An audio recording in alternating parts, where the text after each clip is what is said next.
Hello বন্ধুরা, আবারও চলে এলাম একটা নতুন রান্না নিয়ে। আজকে রান্না করব পুঁটি মাছের টক।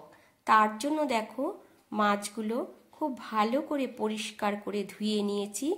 এরপর মাছের মধ্যে পরিমাণ মতো নুন হলুদ দিয়ে ভালো করে মাখিয়ে নেব।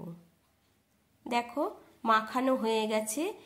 এদিকে একটা ফ্রাই প্যানে সর্ষের তেল গরম করে নিয়ে সব মাছগুলো একে একে দিয়ে দেব। সব মাছগুলো এইভাবে দিয়ে দিলাম।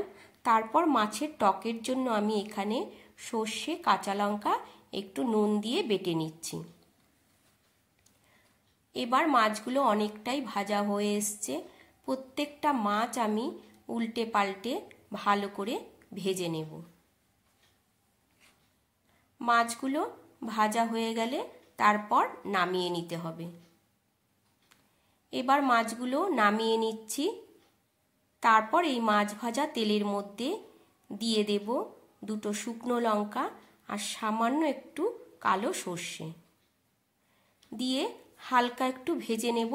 ভাজা হয়ে গেলে তারপর বেটে রাখা সর্ষে, কাঁচা লঙ্কাটা দিয়ে দিলাম আর সামান্য একটু জল দিয়ে দিলাম। এরপর দিয়ে দেব অল্প একটু নুন আর দিয়ে দিচ্ছি অল্প একটু হলুদ গুঁড়ো। আমি আগে থেকেই তেঁতুলে জল করে রেখেছিলাম আর তেঁতুলের খোসাটা ছেঁকে নিয়ে পুরো জলটা দিয়ে দিচ্ছি। একটু ফুটিয়ে নিয়ে দিয়ে দেব ভেজে রাখা মাছ। এবার মাছগুলো সব দিয়ে তারপর আবারও একটু ফুটিয়ে নিতে হবে।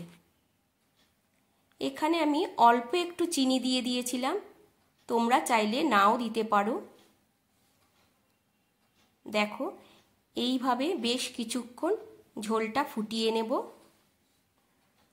ঝোলটা ভালো করে ফুটে গেলেই আজকের রান্না রেডি হয়ে গেল, পুঁটি মাছের টক। আজকের রান্নাটা তোমাদের কেমন লাগলো বন্ধুরা, অবশ্যই জানিও কিন্তু। আর ভালো লাগলে একটা লাইক কমেন্ট করে দিও। আবারও তোমাদের সাথে দেখা হবে অন্য একটা রান্না নিয়ে। ততক্ষণের জন্য তোমরা সুস্থ থেকো, ভালো থেকো। টাটা বন্ধুরা।